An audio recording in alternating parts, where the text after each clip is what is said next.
Muy buenas tardes y bienvenidos, amigos de Logic, a una sesión muy jurídica. Cada vez nos ponemos más jurídicos, no hemos parado, hemos escuchado en este día, este segundo día dedicado a la propiedad intelectual, propiedad industrial, derechos de autor. Hemos escuchado las voces de la judicatura, hemos escuchado las voces del ente o de los entes de la administración pública reguladores y hoy conmigo en esta sala vamos a escuchar o comenzamos a escuchar las voces de la academia en la actividad más profunda, la que a veces es la menos visible, pero es precisamente de donde nacen la cuna de las ideas, que tiene que ver precisamente con la inteligencia artificial y su regulación. De la mano pues lo decía yo echándole precisamente estas flores y este reconocimiento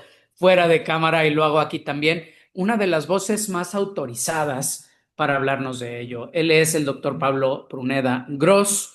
Tienen su semblanza en pantalla. Entre sus muchísimas credenciales, hoy su actividad, una de sus principales actividades es precisamente el ser coordinador y desde hace años de la línea de investigación en Derecho e Inteligencia Artificial en el Instituto de Investigaciones Jurídicas de la UNAM. Le decía o te decía, doctor, te volteo, te volteamos a ver, buscando esta luz en medio de, pues no oscuridad, pero sí muchísimos claroscuros, porque se nos están adelantando. Los entes regulatorios emiten algunas resoluciones, los tribunales otras.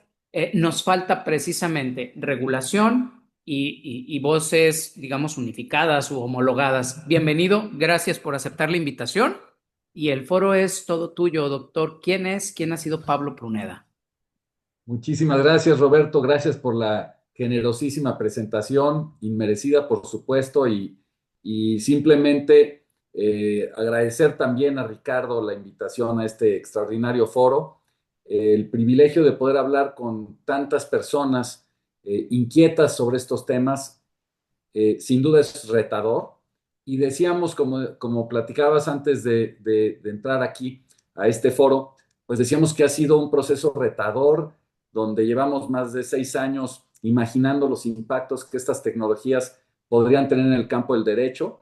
Y el día de hoy, pues nos convocan tú y Ricardo a platicar sobre, pues, uno de los aterrizajes de la inteligencia artificial, ahora conocida como generativa, que tienen que ver con la propiedad intelectual en términos amplios y el derecho autoral en términos concretos. Entonces, si te parece bien, voy a compartir pantalla para Por favor, presentar lo que les adelante. había.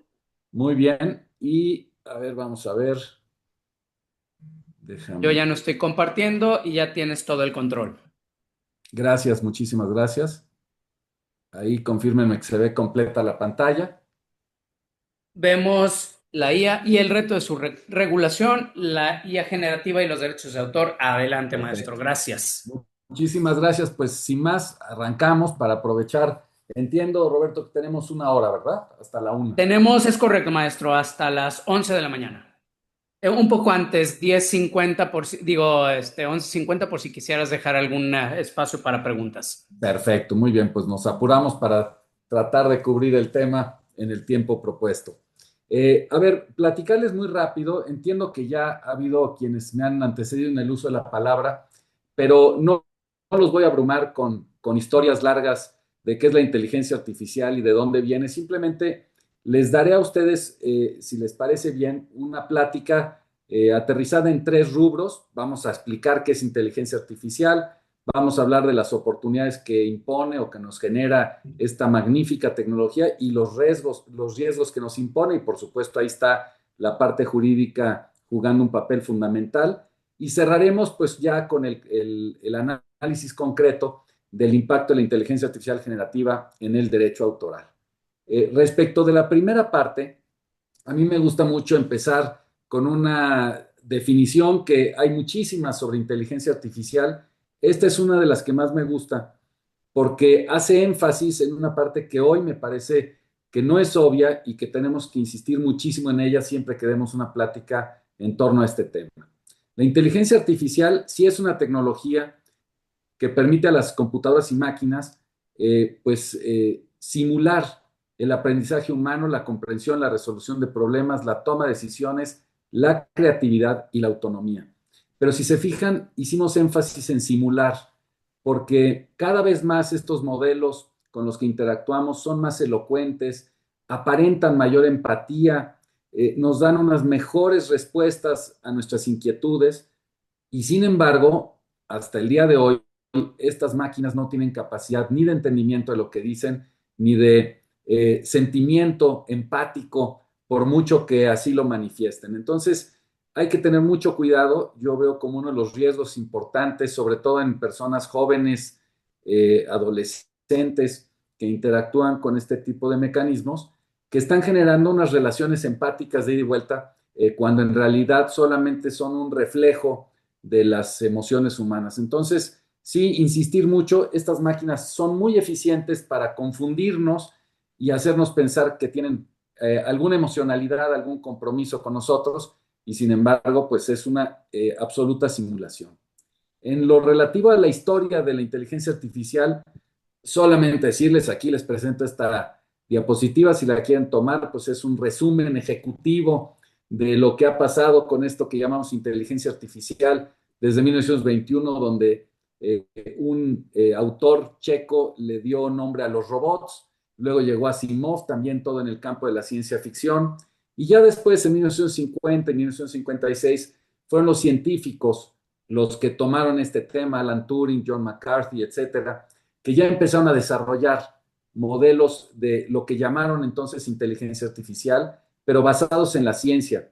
Vinieron estas altas y bajas, los famosos hypes y los inviernos de la inteligencia artificial, llegó el Internet, llegó Deep Blue a ganarle al campeón mundial humano de ajedrez, llegó otro algoritmo AlphaGo a ganarle al campeón mundial de Go en 2017. Y la parte en donde me detengo y que me parece fundamental para esta plática nos remite a noviembre de 2022. En esta fecha irrumpe públicamente un producto de una empresa entonces desconocida que era OpenAI, que presentaba un modelo llamado ChatGPT, del que hoy todos sabemos y todos hablamos, y espero que todos quienes nos acompañan hayan tenido ya una interacción con este tipo de modelos, que fueron muy relevantes porque inauguraron a nivel público, ya se habían desarrollado desde hace tiempo, desde inicios de esta década, modelos de inteligencia artificial generativa, pero no se habían liberado. Google fue una de las empresas pioneras en esto, pero no se atrevió a liberar su modelo por reticencias éticas inclusive. OpenAI lanza su chat GPT, abre, digamos, las hostilidades de competencia de mercado, y entonces ya son hoy algunas empresas las que han ido presentando y desarrollando sus modelos de inteligencia artificial generativa, como Bard en un inicio de Google, que luego por sus algunos errores en los que incurrió lo cambiaron a Gemini. Meta, que sacó su modelo llamado Llama 3.1, 3.5, por ahí van en esta versión. 4, creo que ya van en la versión 4. Grok, que es la expresión de X, antes Twitter, de un modelo de lenguaje grande. Claude de Anthropic, DeepSeek, la empresa china, etcétera. Esta historia es relevante porque en febrero de 2025, hace unos meses, hubo una evolución en los modelos de lenguaje grande que acabamos de mencionar.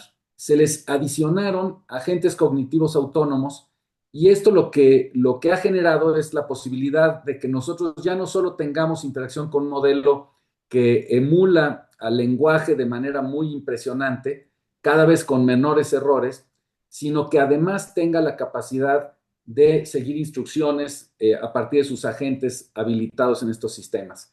Hoy tú puedes preguntarle a cualquiera de estos modelos qué pasó el día de hoy, hace rato, y a través de sus agentes acceden al Internet, hacen búsquedas y encuentran las respuestas a nuestras preguntas. Eso pasó, esa incorporación se dio de febrero para acá, y hoy pues ya todo el mundo la maneja, le parece una obviedad. Hemos perdido la capacidad de asombro, querido Roberto, y pues en esas estamos, viendo que cada mes, cada día salen evoluciones de estas expresiones de inteligencia artificial. A Maestro, la manera, capacidad de asombro ya es al revés, ¿no? Ya es cuando no funcionan como nos están claro, acostumbrando a que funcionen, ya es un maldita sea, ¿ahora qué hago? ¿Cómo le hago para que funcione? Es distinto en la capacidad de asombro hoy. correcto, estamos en el otro extremo, tienes toda la razón. Y en ese sentido, bueno, pues simplemente decir qué es la inteligencia artificial. Vean ustedes cómo desde 1950 había una concepción de inteligencia artificial que fue evolucionando en los 80 a partir del aprendizaje automático, algoritmos con capacidad de aprender. En los 2010, las enormes potenciaciones del aprendizaje profundo, aprendizaje automático, en su expresión de aprendizaje profundo, basado en redes neuronales profundas. Y finalmente, en los 2020 es esto que llamamos inteligencia artificial generativa, modelos fundacionales, que son la base de esto. Desde la perspectiva de la legislación europea, General Purpose AI, y finalmente estos agentes cognitivos autónomos que van a dar muchísimo de qué hablar y que sin duda van a significar todavía mayores retos desde la perspectiva jurídica. A partir de esto platicaremos ahora de cuáles son estas oportunidades que nos da la tecnología y por supuesto tendremos que hablar de los riesgos. No me voy a detener mucho porque quiero darle espacio a la carnita que tiene que ver con lo que nos convocaron, pero hablando de los usos prometedores de la inteligencia artificial, pues son infinidad los ámbitos en los que se van a transformar de manera dramática la forma en la que entendemos tanto el diagnóstico médico como la generación de medicinas, de tratamientos. Se va a revolucionar la manera de curar las enfermedades, se va a revolucionar y se está revolucionando la manera de acabar con la ignorancia a través de procesos educativos más sofisticados, con mayores recursos, con mayores capacidades de investigación, de aprendizaje, etcétera. En los procesos de justicia se están incorporando herramientas que nos permitan soñar con una justicia pronta y expedita, como nos lo ha prometido la Constitución desde sus orígenes. El medio ambiente, hay altas expectativas de que estas tecnologías nos ayuden a resolver la enorme problemática ambiental en la que estamos. La industria se está revolucionando, los mecanismos de prevención y predicción de emergencias y de accidentes y de catástrofes naturales también. Y finalmente, pues un gran potenciador, que es a lo que nos convoca el día de hoy, de la creatividad. La inteligencia artificial generativa permite que cualquier persona que no tenga capacidades, digamos, de dibujo, genere imágenes auxiliados por estas herramientas, genere textos, genere audios, genere videos, etcétera, etcétera. Es aquí en este rubro de la creatividad en el que nos vamos a detener particularmente y es al que le vamos a dedicar esta charla. Respecto de los riesgos, que es el otro lado de la moneda, estas enormes tecnologías con capacidades y potencialidades tan altas, pues por supuesto que se pueden usar para esos usos prometedores, pero también imponen riesgos. Me gustó mucho un documento que sacó la Universidad de Stanford en enero de este año, que se llama International AI Safety Report, que, digamos, clasifica los riesgos de la inteligencia artificial en tres grandes rubros. El primero lo llama uso malicioso, que son todos esos usos que los seres humanos le damos para usar la herramienta de manera incorrecta, para generar daños a partir del mal uso de las herramientas. Dentro de estos, pues tenemos sobre todo, hablando de este tema, pues la posibilidad de usar y de entrenar estos sistemas con datos obtenidos ilegalmente, que permitan una generación de contenidos falsos, que permitan que estos sistemas plagien obras completas o imágenes o audios que pertenecen a otras personas y que pueden hoy, mediante mecanismos relativamente accesibles y baratos, usarse pues para toda clase de malas o de malintencionalidades, digámoslo así. La manipulación de la opinión pública es una de ellas, la polarización social es otro de sus efectos, los aspectos políticos, la afectación a la privacidad, a la intimidad y la reputación, la creación de armas ordinarias, biológicas o químicas son ejemplos de estos usos maliciosos, que después tenemos en esta clasificación los fallos o funcionamientos defectuosos que nos remiten a tener sistemas que no son confiables, que cometen errores, que pueden generar discriminación a partir de sus sesgos, que pueden permitirnos imaginar escenarios donde pierden el control y generen daños por sí solos, a partir de fallos de los sistemas. Y finalmente, tenemos riesgos sistémicos, que son los que afectan a todo un ecosistema, toda una lógica, como podría ser la lógica económica a partir de disrupciones laborales, ampliaciones de la brecha tecnológica, generación de concentraciones de mercado, prácticas monopólicas, afectaciones al medio ambiente. Si esta tecnología se usa para afectar, puede afectar gravemente a este sistema medioambiental, riesgos a la privacidad y, por supuesto, y por eso está resaltado, riesgos a los derechos autorales desde su perspectiva de input y de output, que es una de las que vamos a platicar el día de hoy. Y ya con eso, digamos, nos preparamos para hablar de la inteligencia artificial generativa y el derecho autoral. Aquí decíamos input y output porque nos parece fundamental siempre que se hable de la problemática de derechos autorales, de propiedad intelectual, a partir de la irrupción de la inteligencia artificial generativa, tenemos que entender que hay dos aspectos fundamentales que inciden en esta problemática. El primer aspecto tiene que ver con el input, el uso de información, de datos, de obras que se usan para entrenar modelos. Estos modelos del lenguaje grande como ChatGPT con los que interactuamos eh, permiten una interacción tan sofisticada y les permiten entender el manejo del lenguaje a partir de que fueron preentrenadas con una cantidad ingente de datos. O sea, hay algunos modelos de los que se habla que fueron entrenados con toda la información disponible en Internet, existente en el mundo. De ese tamaño es la dimensión de las exigencias de cómputo y de arquitecturas algorítmicas que tienen este tipo de modelos. Y por eso es que solo unas cuantas empresas son las que están desarrollando este tipo de modelos, porque ni gobiernos ni universidades, por muchos recursos que tengan, pueden competir con estas capacidades y estos recursos que tienen estas empresas, pues de las que todos ya conocemos. Entonces, estas empresas ponen a disposición de estos modelos su enorme capacidad de cómputo y los alimentan en su fase de preentrenamiento con datos ingentes, con muchísima, una cantidad inmensa de datos. Ese es el input, el uso de esos datos para el entrenamiento del modelo. Y es muy relevante porque vamos a ver casos de demandas donde hay, digamos, entidades que tienen derechos y obras protegidas y que se han enterado y que se han dado cuenta de que han servido para entrenar modelos de inteligencia artificial generativa y pues han argumentado que el uso de esas obras para el entrenamiento de estos modelos pues violenta sus derechos de propiedad autoral. Ese es uno de los aspectos clave en la problemática, digamos, de este tema. Y está el otro asunto, que es, ya que el modelo fue preentrenado con datos, algunos obtenidos de manera legítima, otros ilegítima, pues viene el output, que saca el modelo, y en la salida del modelo, pues encontramos que hay quizá la posibilidad de que estos modelos generen obras que infrinjan derechos autorales, que plagien contenidos escritos, visuales, digamos, audiovisuales, etcétera, etcétera.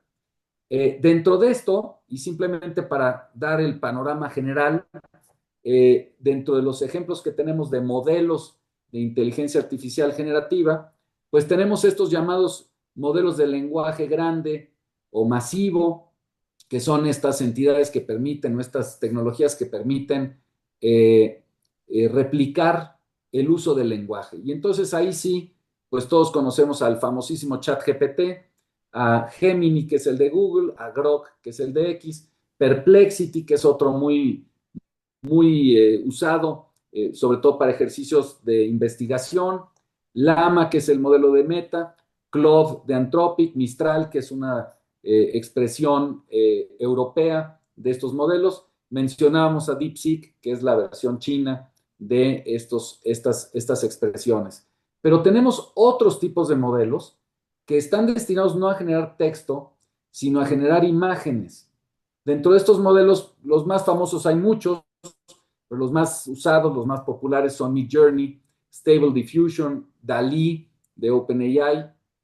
Tenemos otros modelos también de inteligencia artificial generativa que tienen capacidad de creación, que en este caso crean audio, y entonces hay uno que se llama Jukebox, otro que se llama Suno, Udio, MusicGen, etcétera, etcétera.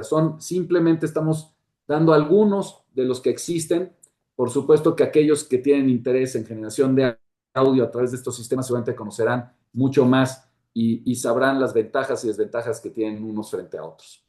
Y finalmente, la última expresión pues tiene que ver con estos modelos que crean video, que se están empezando a usar para la producción audiovisual, para las producciones de elaboración de incluso series, los grandes efectos especiales que antes obligaban a explotar vehículos o infraestructuras, pues hoy se están sustituyendo con este tipo de modelos que replican la explosión que se necesita para ilustrar una película y sin embargo todo es de manera artificial a partir de sus modelos. Ahí tenemos a Sora, Pika Labs, Google Veo, etcétera, etcétera.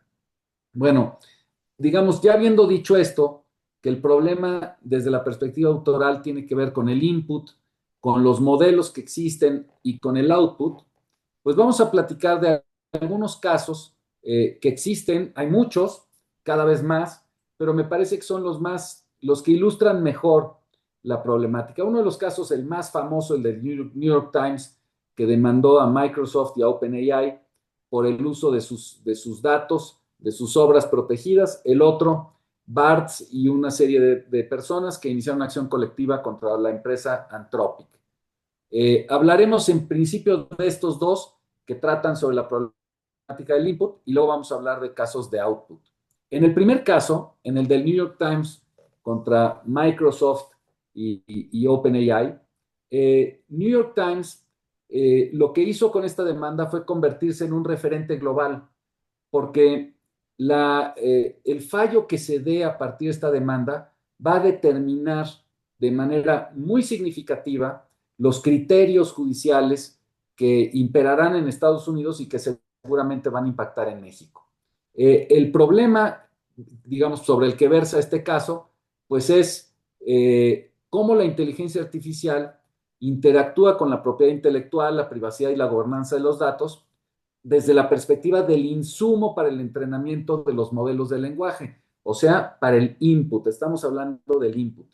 Ya nos estás, de algún modo ya nos estás pintando, doctor, perdón que te interrumpa, nos Sí, estás Roberto. poniendo ahora sí enfrente dónde están ya los retos regulatorios, porque ahí es donde estamos ya encontrando los problemas, ¿no? El primero es, ¿tienen o no derecho los creadores de estos amplios modelos de lenguaje, de inteligencia artificial generativa, tienen o no derecho a alimentar, es decir, a entrenar sus modelos con obras que originalmente están protegidas por derechos de autor? Esa es como la gran primera pregunta que ahorita ya está tratando de resolver tribunales.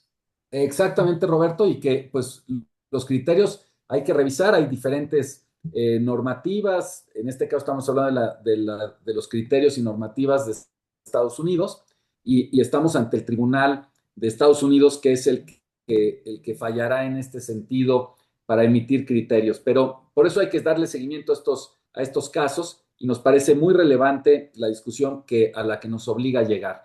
En primer caso, y hablando de los antecedentes de este caso, pues recordemos que New York Times es una entidad que durante muchas décadas ha licenciado su información a terceros mediante acuerdos económicos y en ese sentido, los señores de OpenAI y de Microsoft se acercaron con New York Times para buscar si había la posibilidad de alguna negociación, de algún licenciamiento para asociarse de manera estratégica, de tal forma que OpenAI pudiera usar el material del New York Times con todos sus enlaces al periódico y buscando, insisto, esta asociación de alto valor.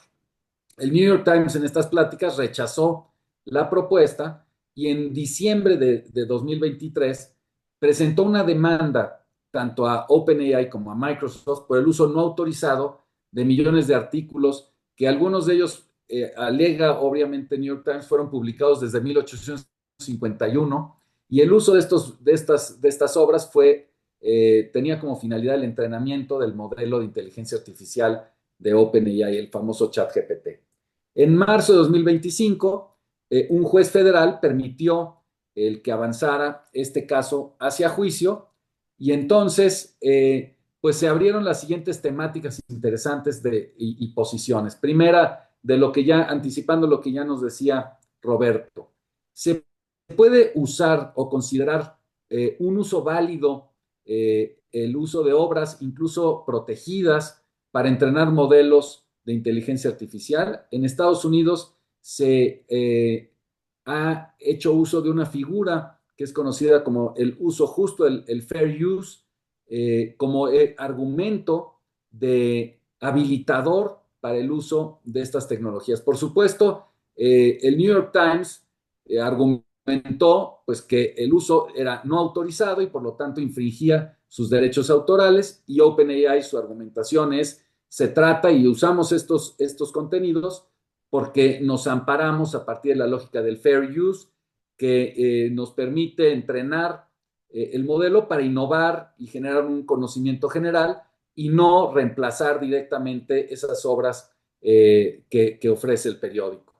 El segundo argumento y tema central tiene que ver con el impacto económico. La inteligencia artificial podría erosionar las fuentes de ingresos que financian el periodismo, es el punto crucial. En ese sentido, es la opinión o el argumento de New York Times que dice si OpenAI permite el acceso gratuito o indirecto a ChatGPT, pues está violentando mi licenciamiento de mis obras de las que yo tengo el ingreso económico. Por lo tanto, me genera un perjuicio. Y OpenAI, pues, ¿qué contestó? Que ChatGPT no sustituye las suscripciones del New York Times ni proporciona un servicio equivalente. En lo que se refiere a la reproducción textual, también hay una posición interesante con las dos visiones y los dos argumentos de las dos partes.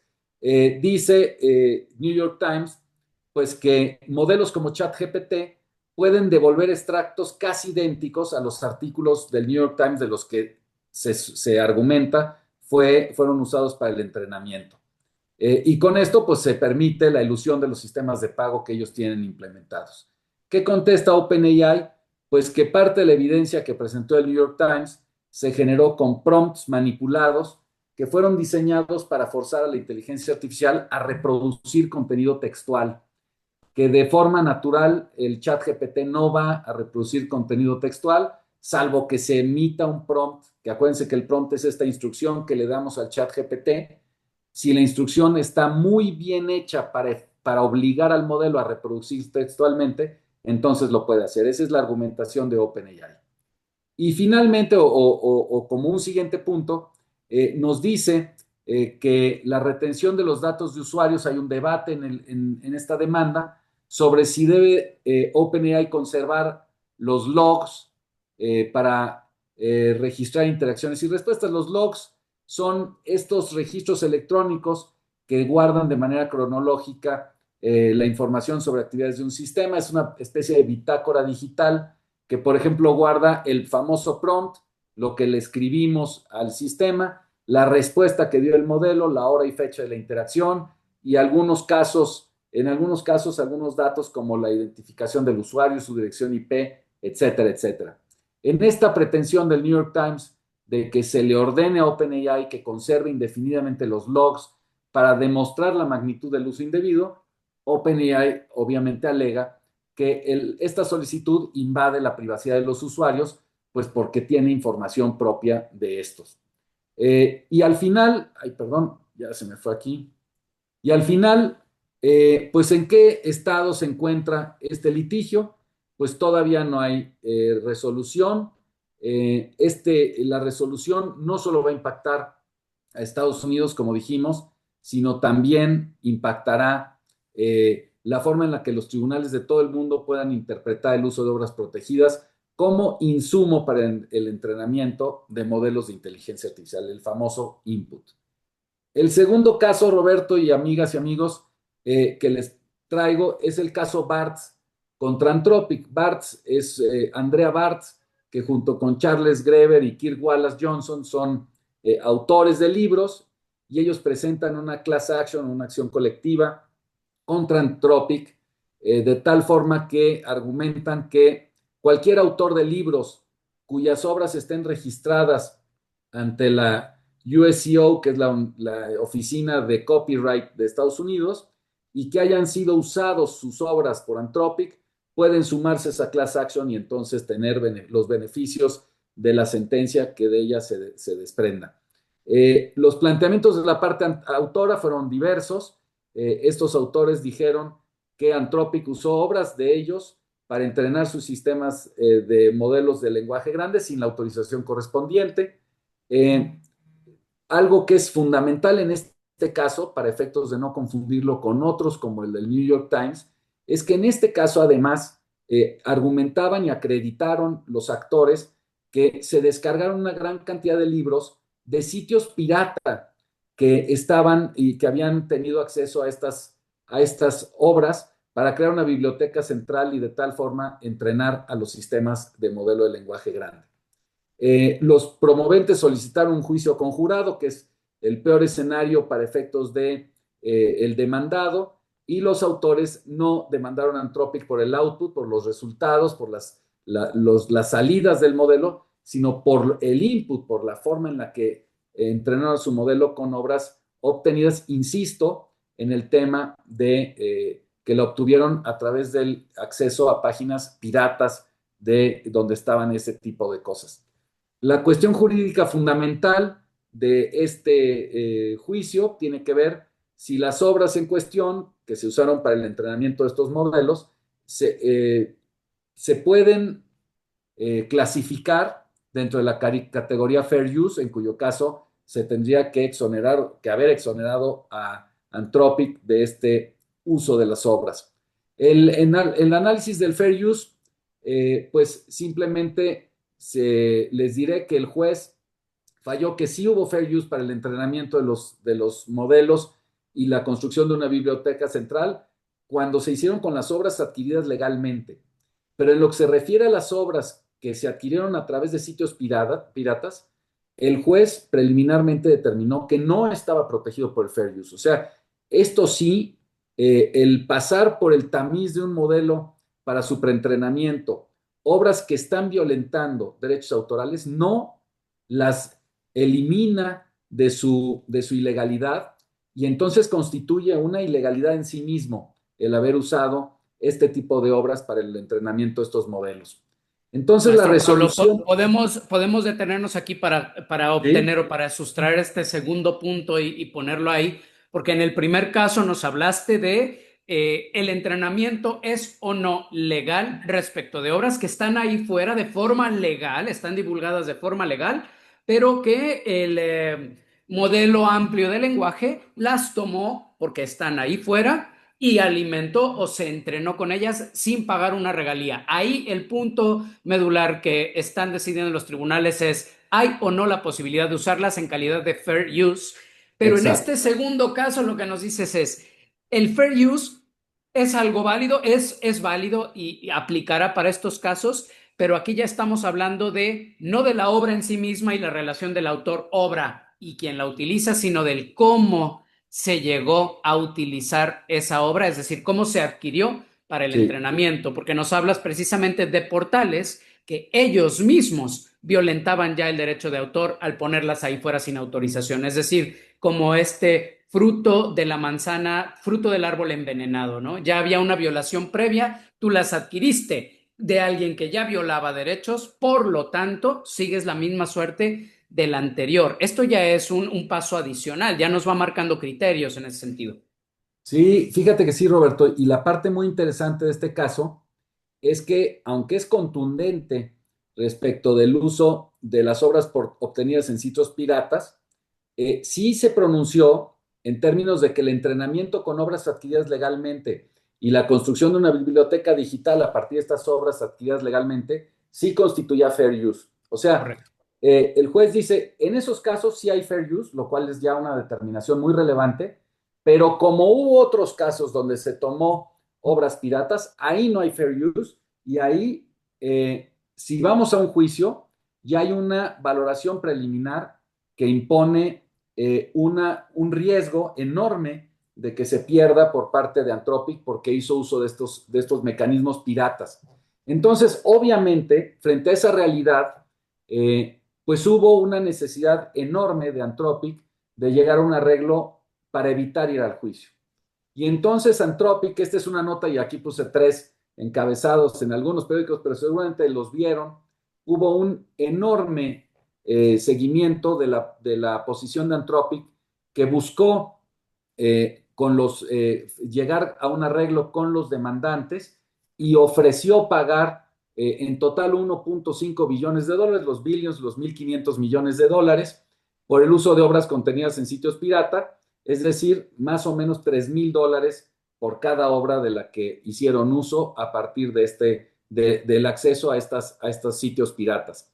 Hace unos días, el juez convocó a una audiencia para fallar sobre si aprobaba ese acuerdo y el 25 de septiembre, hace unos cuantos días, aprobó el arreglo y por lo tanto Anthropic tendrá que desembolsar más de 1.500 millones de dólares para los autores que acrediten haber tenido sus obras en estos sitios piratas y que fueron afectados y cobrar sus $3,000. ¿Por qué Anthropic presentó este 1.5 billion dólares como mecanismo de arreglo, de acuerdo? Pues porque la contingencia que tenía frente a este escenario de obtención de obras ilegalmente lo llevaba a una realidad de 75,000 millones de dólares, algo así como 150,000 dólares por cada uno de los 500,000 libros que descargó de manera ilegal. Entonces, aunque es una fortuna enorme, 1.500 millones de dólares, pues frente a los 75,000 millones parece que es un buen arreglo para Anthropic, cierra el tema y entonces nos permite hablar ya de otra cosa y ellos desarrollar sus modelos en otro sentido y con otras éticas. Entonces, con esto, querido Roberto, cerramos, digamos, los casos que están controvirtiendo el input. Hay más, pero estos son los más significativos. Con un arreglo ya económico a favor de los autores, pero como tú muy bien dijiste, recordando que en este caso hay un elemento que no existe en el caso del New York Times y otros similares, porque en este caso sí hubo acceso a los datos a través de páginas piratas. Y entonces les traigo otros casos que hablan del output. Vamos viendo el tiempo para que nos dé tiempo de platicarlos todos. Tenemos fácil 15 a 20 minutos, doctor. Entonces, primero nos presentaste potenciales violaciones y por lo tanto necesidad de regulación en el input. Yo ahí dejo en el foro la pregunta, ¿qué es adquisición legal? Hoy, adquisición legal Muy de buen punto. derechos implica comprar la obra o pagar digitalmente por ella, pero a lo mejor esto va a cambiar para modelos amplios de lenguaje, no sabemos. Ahora Tienes razón. vamos a la parte del output, es decir, el resultado de usar inteligencia artificial y su relación con derechos de autor. Exacto. Ya lo que emite el modelo. Y entonces tenemos un caso de China que tiene una regulación un poco distinta a la nuestra en términos de derechos autorales, pero que es interesante. Tenemos otro caso, el primer caso de registro de una obra creada a través o con el uso de inteligencia artificial y 3 demandas vinculadas una con otra respecto del output que generó imágenes que violentaban el derecho autoral de Disney, de Universal y de Warner. Rápidamente, el primer caso, que es el chino, y bueno, y luego el caso mexicano del Amparo 6, diagonal 2025, que platicaremos rápidamente.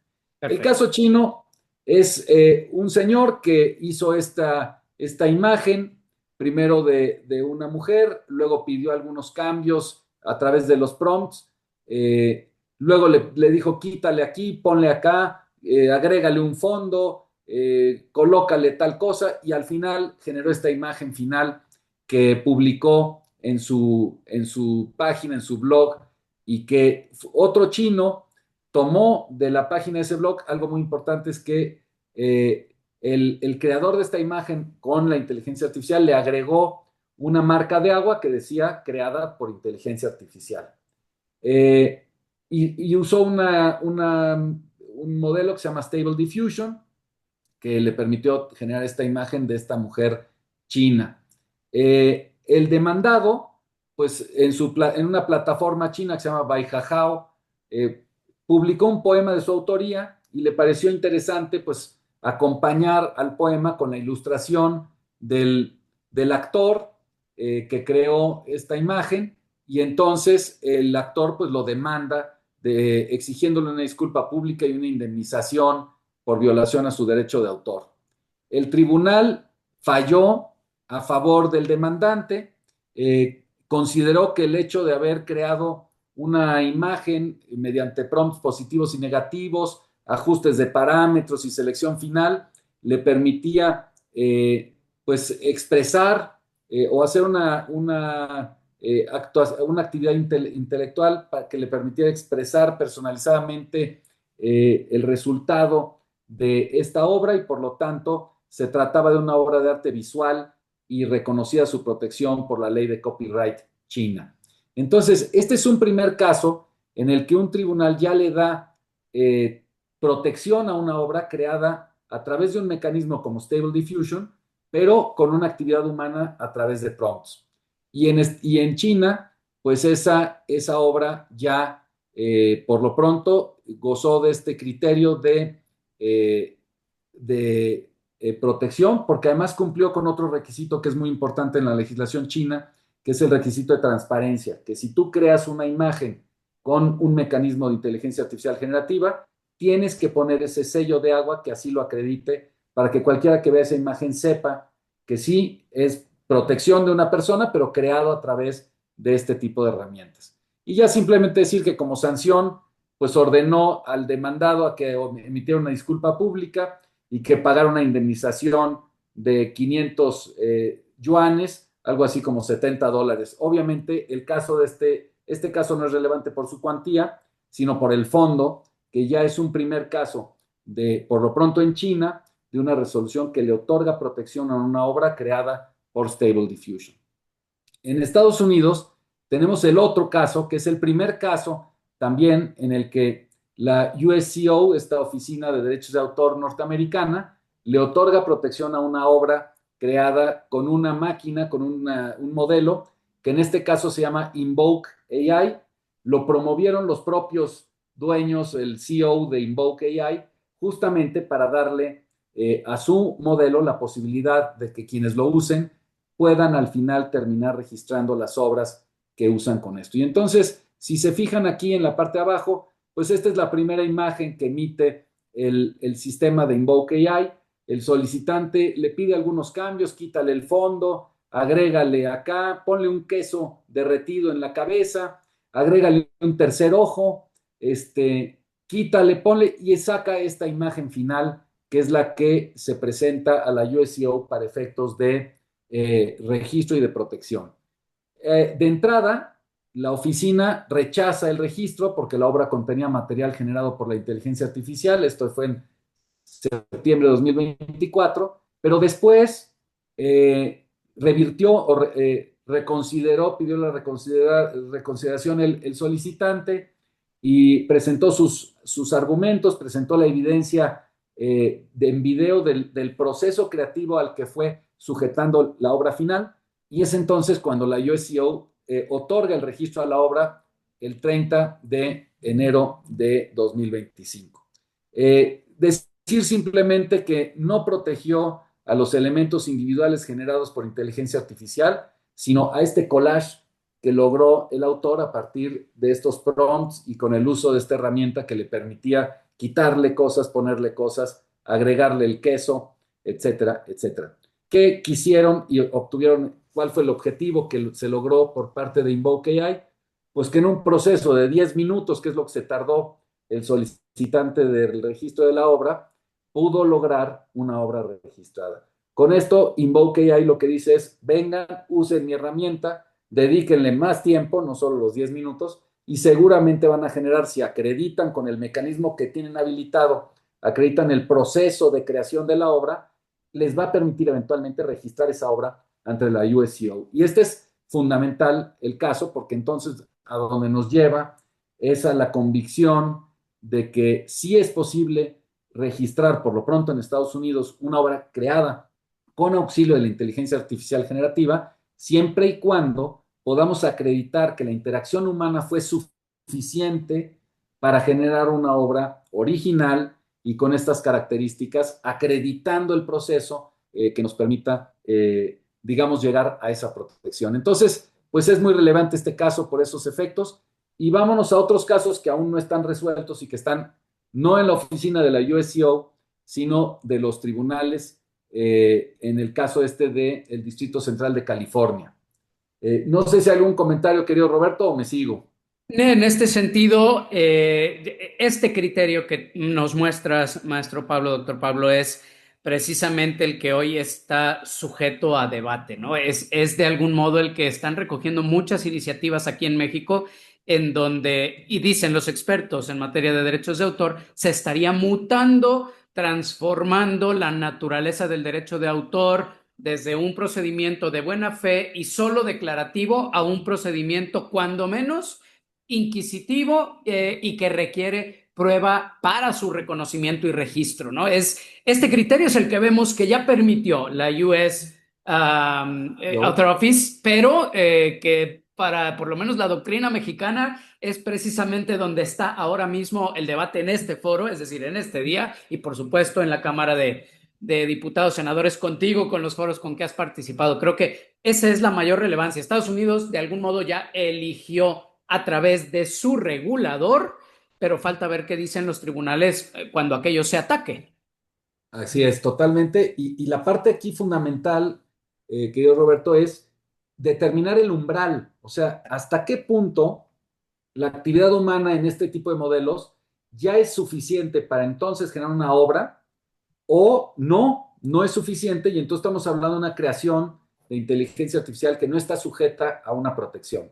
Correcto. Como dices, pues el debate en la USCO parece que empieza a haber criterios que ya empiezan a aterrizar estos criterios, estas resoluciones, pero en la materia jurisdiccional sigue la moneda en el aire y tenemos estos casos donde Disney y Universal se unen de manera extraña, ¿no? Son competidores, pero cuando empiezan a ver que existe un mecanismo que es Midjourney, que está sacando imágenes de la Guerra de las Galaxias, de Shrek, de los Minions, del Hombre Araña, y están generando imágenes que ellos no crearon, el output de estos modelos está infringiendo sus derechos autorales. Y entonces presentan el 11 de junio de 2025, demandan a Midjourney bajo el argumento de que entrenaron con sus imágenes a su modelo, o sea, el input, pero que además el modelo ahora está generando un output que infringe sus derechos autorales. Aquí hay una demanda por las dos vías, por el uso indebido de mis imágenes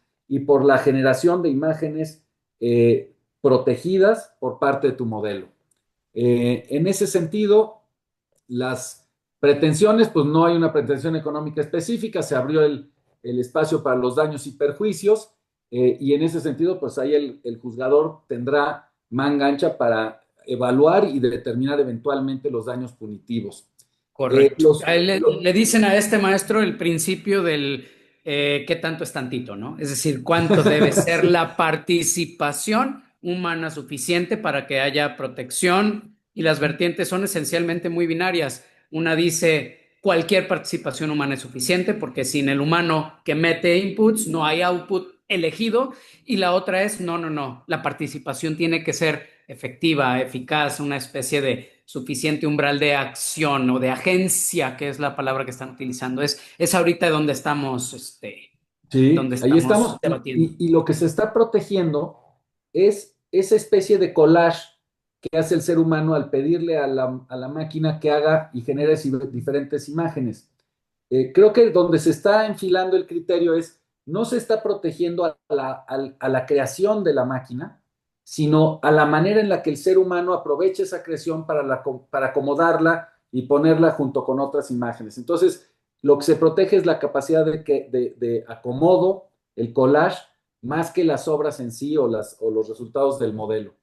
Regresando al caso de Universal Disney contra Midjourney, Midjourney argumenta, y es interesante, que los derechos de autor no confieren un control absoluto sobre el uso de obras protegidas, así como que la utilización de esas obras para entrenar modelos de inteligencia artificial generativa equivalía al uso justo, otra vez el fair use, ayudando a garantizar el libre flujo de ideas e información.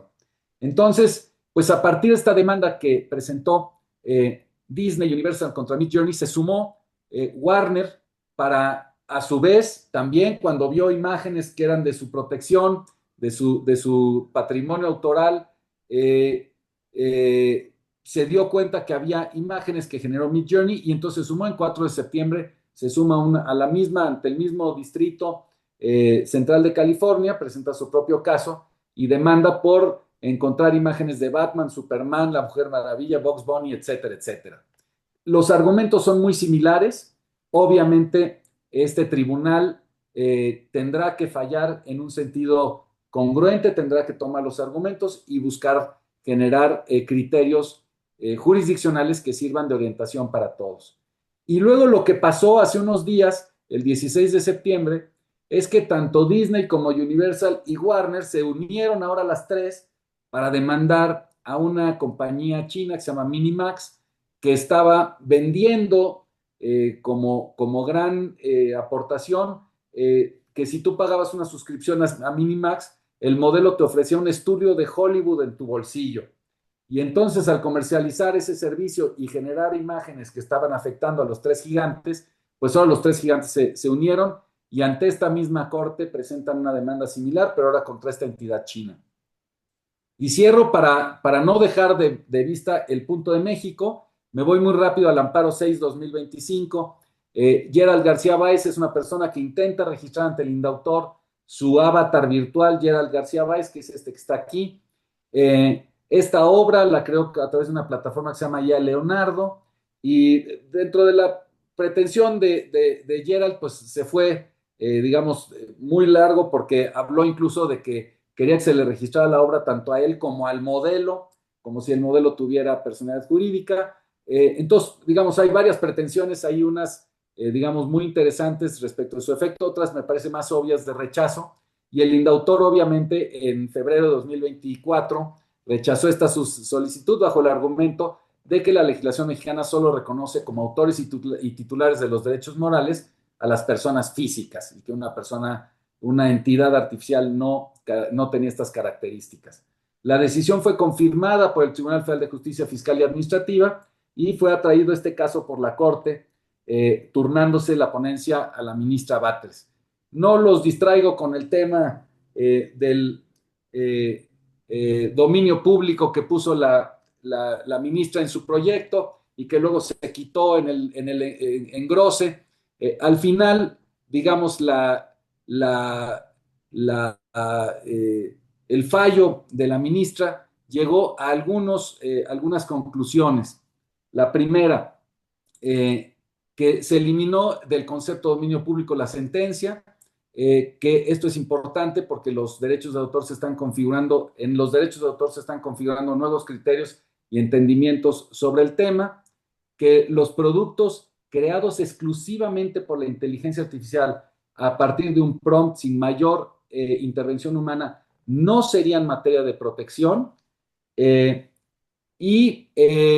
es importante porque no estableció en esta sentencia una gradualidad, no estableció esto que decíamos del umbral, simplemente dijo cualquier generación de un mecanismo de inteligencia artificial, pues no es sujeto de protección de derechos autorales.